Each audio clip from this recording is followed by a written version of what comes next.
Vamos a considerar hoy la doctrina de la redención. En los versículos 20 y 21 de este capítulo 3 de Génesis, leemos lo siguiente. Y llamó Adán el nombre de su mujer Eva, por cuanto ella era madre de todos los vivientes. Y Jehová Dios hizo al hombre y a su mujer túnicas de pieles, y los vistió. Es evidente que para conseguir las pieles de animales, había necesidad de matar los animales. Y creemos que este es el origen del sacrificio. Dios estaba clarificándole al hombre que él rechazaba las hojas de higuera y que creía necesario cubrirles con pieles de animales.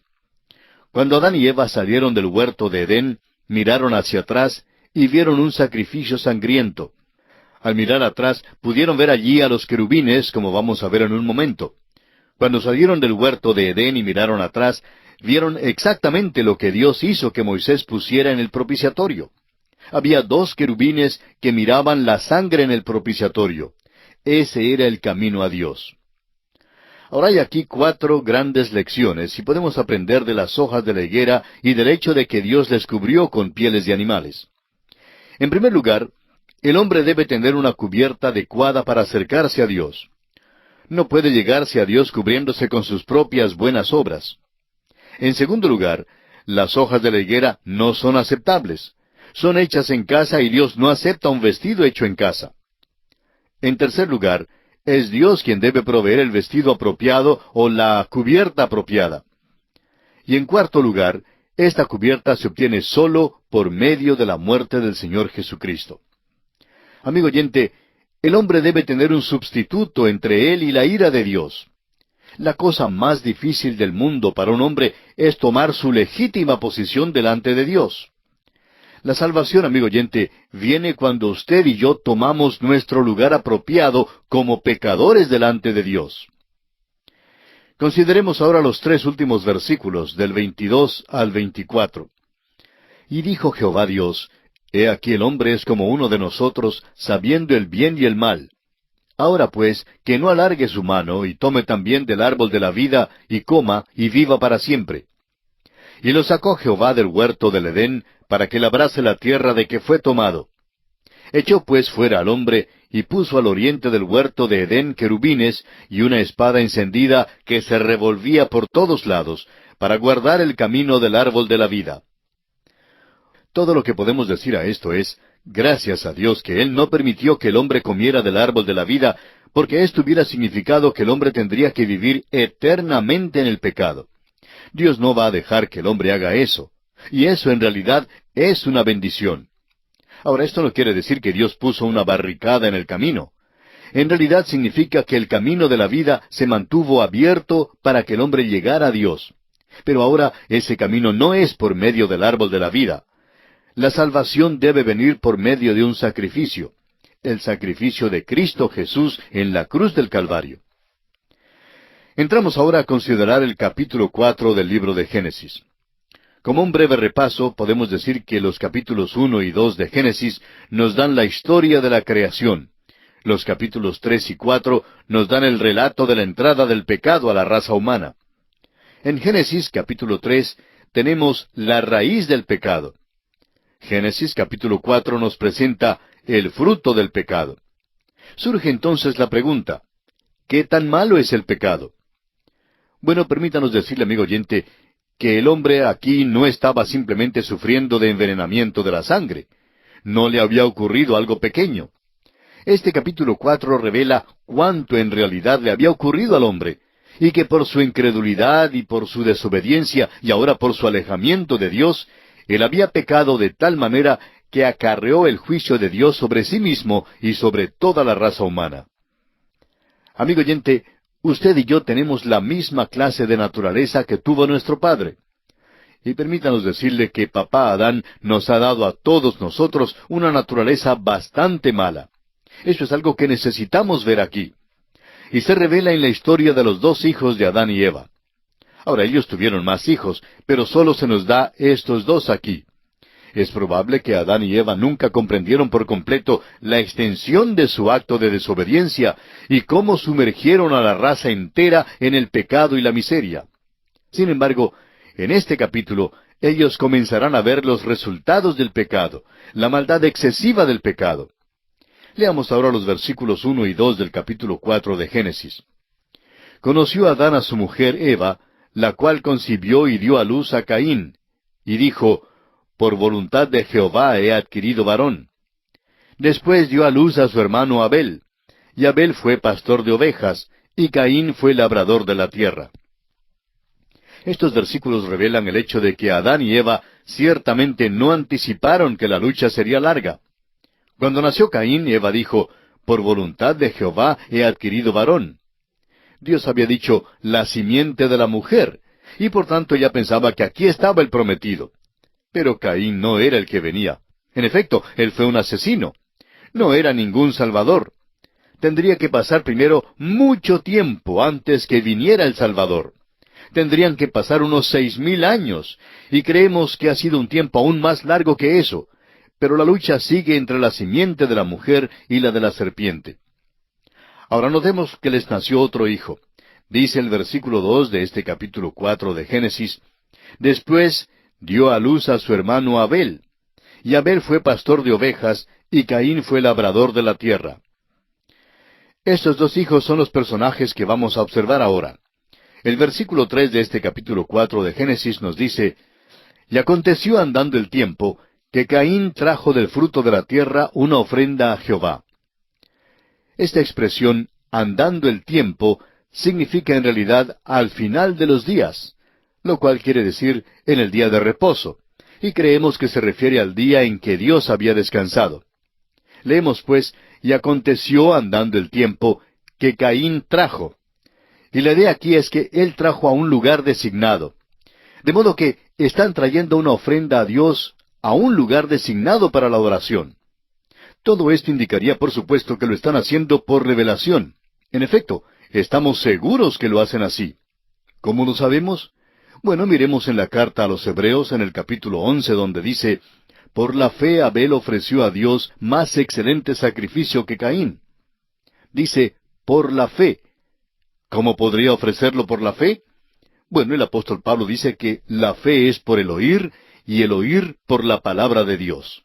Así es que Dios tuvo que dar su palabra en cuanto a esto, o Abel nunca podría haber venido por la fe. Esa es la manera en la cual vino Abel. Pero el otro hijo, Caín, no vino de esa manera. Vemos aquí que él trajo del fruto de la tierra. Ahora, no había nada malo con el fruto mismo. No crea usted que Caín trajo sobras. Creemos que el fruto que trajo ganaría el premio en una competencia de frutas en cualquier feria del distrito.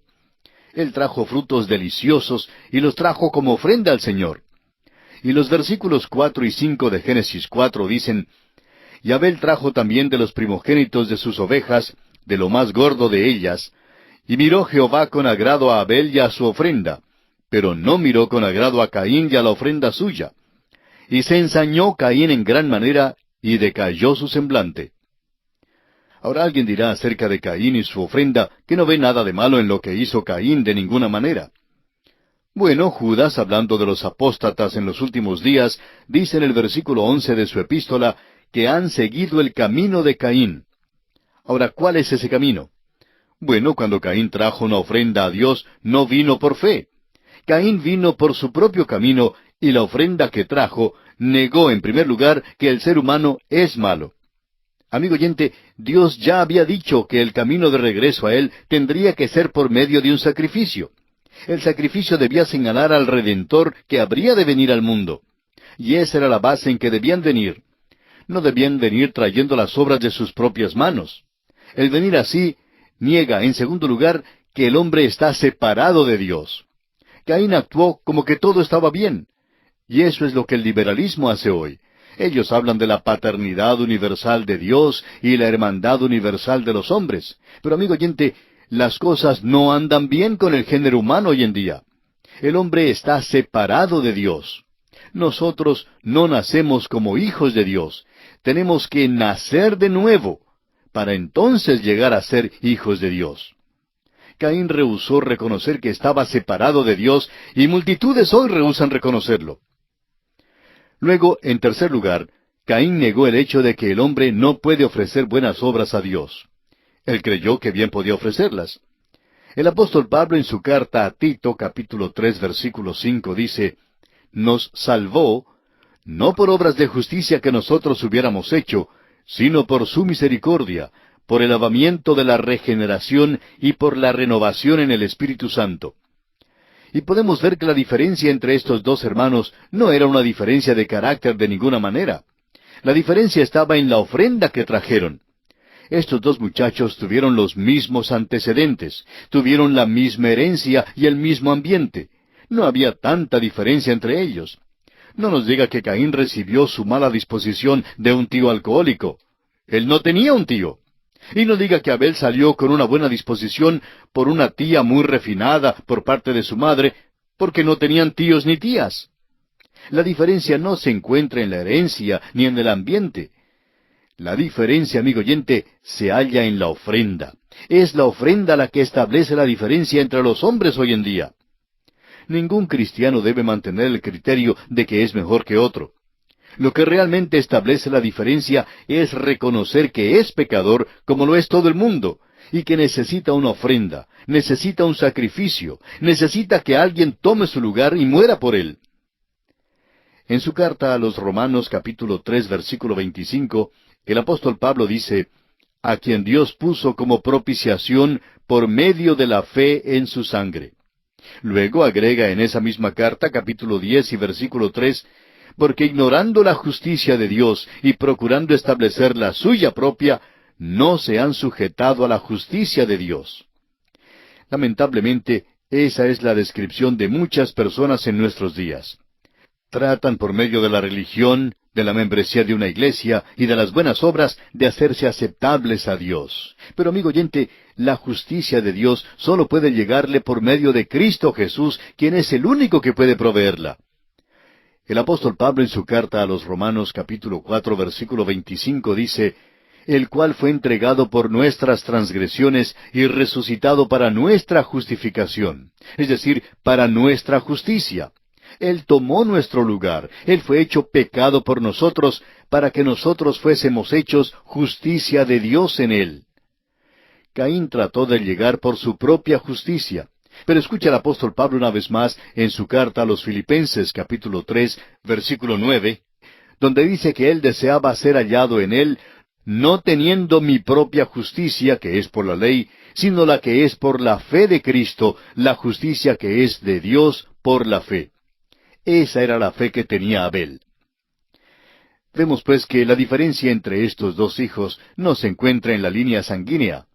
Creemos que ellos eran idénticos en su herencia y en su ambiente. Eran hijos de Adán y Eva, pero había una gran divergencia entre los dos y no era necesariamente una divergencia de carácter como ya hemos indicado. No es que uno era malo y el otro era bueno. La diferencia, amigo oyente, fue la ofrenda. Abel trajo un sacrificio por la fe, mientras que Caín no trajo su ofrenda en esta forma. Veamos ahora que Dios da a Caín una segunda oportunidad. Génesis capítulo 4 versículos 6 y 7 nos dicen, entonces Jehová dijo a Caín, ¿por qué te has ensañado y por qué ha decaído tu semblante? Si bien hicieres, ¿no serás enaltecido? Y si no hicieres bien, el pecado está a la puerta. Con todo esto, a ti será su deseo, y tú te enseñorearás de él. Ahora, lo importante de notar aquí es que Caín está enojado. Está tan enojado que piensa matar a su hermano.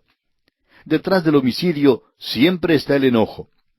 Nuestro Señor dijo que el enojo sin causa trae el mismo juicio y culpa que el homicidio. Tras el enojo siempre hay celos y tras los celos hay orgullo. El orgullo espiritual quiere decir que no hay ningún sentido de pecado. Santiago lo describe de esta manera en el versículo 15 del capítulo 1 de su Epístola Universal. Entonces la concupiscencia, después que ha concebido, da a luz el pecado, y el pecado, siendo consumado, da a luz la muerte. De modo que aquí este hombre está enojado, y su enojo le conduce a cometer homicidio. Pero detrás de eso estaban sus celos y su orgullo. Dios le pregunta, si bien hicieres, ¿no serás enaltecido? Es decir, ¿no tendrás la excelencia? El hijo mayor siempre ha ocupado el lugar de preeminencia, y este hijo pensaba ahora que iba a perder esa posición. Dios le dice entonces que no hay razón para pensar que él va a perder su posición si hace bien. Ahora, ¿qué es lo que debe hacer para que todo esté bien? pues debe traer a Dios lo que Dios ha aceptado de parte de Abel. Debe traer un sacrificio y reconocer que es pecador. Pero este muchacho no va a hacerlo. Él está sumamente enojado. Ahora hay quienes han dicho que cuando Dios dijo a Caín que el pecado está a la puerta, lo que realmente le dijo es que una ofrenda de expiación estaba a la puerta. En otras palabras, Dios estaba diciendo que un cordero estaba disponible y que debía ofrecerlo. Esto bien puede ser, pero no estamos de acuerdo con esa interpretación porque al leer la Biblia, hemos confirmado que antes del tiempo de Moisés no había ofrenda de expiación. Las instrucciones para la ofrenda de la expiación se dan en el libro de Levítico. Este libro da las instrucciones para 5 ofrendas distintas, y una de ellas es la ofrenda de la expiación. También el apóstol Pablo escribe en su epístola a los Romanos capítulo 3, la última parte del versículo 20, porque por medio de la ley es el conocimiento del pecado. Job, que vivió antes del tiempo de Moisés, trajo holocaustos a Dios. Abraham también ofreció holocaustos a Dios. No hay relato de una ofrenda de expiación ofrecida por los patriarcas. El pecado no llegaba a ser una transgresión de la ley mientras no hubiera ley. En la primera carta del apóstol Juan, capítulo 3, versículo 12, leemos, «No como Caín, que era del maligno, y mató a su hermano». ¿Y por qué causa le mató? Porque sus obras eran malas y las de su hermano justas. Dios dijo, «Si no hicieres bien, el pecado está a la puerta». Hacer bien sería traer la clase de ofrenda que trajo Abel, es decir, un holocausto. Por tanto, vemos a Dios implorando al hombre, tratando de protegerlo. Los versículos 8 al 10 nos presentan el hecho de que Caín da muerte a su hermano Abel. Dice allí, «Y dijo Caín a su hermano Abel, salgamos al campo. Y aconteció que estando ellos en el campo, Caín se levantó contra su hermano Abel y lo mató. Y Jehová dijo a Caín, ¿dónde está Abel tu hermano? Y él respondió, no sé, ¿soy yo acaso guarda de mi hermano? Y él le dijo, ¿qué has hecho? La voz de la sangre de tu hermano clama a mí desde la tierra. Fíjese usted, amigo oyente, en la contestación imprudente de Caín. Es muy indiferente. Trata de encubrir su crimen. Pero la Escritura dice que nada hay encubierto que no haya de ser manifestado, ni oculto que no haya de saberse. Eso es algo en que deben pensar aquellos que tienen algunos pecados ocultos. Es mejor que traten con ellos aquí, porque todos serán manifestados un día en la presencia de Dios. Dios ya lo sabe. Mejor es que se lo confiese. No los puede esconder de él. Pero eso es exactamente lo que Caín trató de hacer, y por eso dio a Dios una contestación imprudente. Dios dice que la sangre de Abel clamaba a él desde la tierra. Y esto es algo que menciona el escritor a los Hebreos allá en el capítulo 12, versículos 22 y 24. Sino que os habéis acercado a Jesús el mediador del nuevo pacto y a la sangre rociada que habla mejor que la de Abel. La sangre de Abel, amigo oyente, habla del homicidio cometido. La sangre de Cristo habla de la redención y la salvación. Y esto nos trae ahora ante el juicio de Dios sobre Caín. Los versículos 11 y 12 de este capítulo 4 de Génesis dicen, Ahora pues, maldito seas tú de la tierra que abrió su boca para recibir de tu mano la sangre de tu hermano. Cuando labres la tierra, no te volverá a dar su fuerza. Errante y extranjero serás en la tierra. La tierra hoy día, por el uso del hombre, pierde su fertilidad. Debe ser renovada para ser usada una vez más. Ahora los versículos 13 al 15 de este capítulo 4 de Génesis dicen, Y dijo Caín a Jehová, Grande es mi castigo para ser soportado. He aquí me echas hoy de la tierra, y de tu presencia me esconderé, y seré errante y extranjero en la tierra, y sucederá que cualquiera que me hallare me matará. Y le respondió Jehová, Ciertamente cualquiera que matare a Caín, 7 veces será castigado. Entonces Jehová puso señal en Caín para que no lo matase cualquiera que le hallara. Si la carga de Caín era más grande que lo que podía soportar, ¿por qué no simplemente volvía a Dios, le confesaba su pecado y se echaba sobre los brazos amorosos y tiernos de Dios? Dios estaba proveyéndole un Salvador, si él volvía. Pero dice que se escondería de la presencia de Dios, y por supuesto, eso es exactamente lo que sucedió. Ahora fíjese usted que Dios lo protege. Esto es extraño. Dios realmente está protegiendo a un criminal. No sabemos cuál fue la señal que Dios le puso a Caín. Ha habido mucha especulación en cuanto a ella, y no vemos necesidad de añadir una más. Dios le protegió. Este es el hecho central. Ahora todavía no se había dado la ley. Caín es pecador, pero no transgresor, porque no había una ley en cuanto al homicidio. Su gran pecado fue el no traer una ofrenda aceptable a Dios. El apóstol Juan escribió en la epístola que citamos antes que las obras de Caín eran malas. ¿En qué manera eran malas? Bueno, trajo una ofrenda a Dios que fue una manifestación de su naturaleza perversa.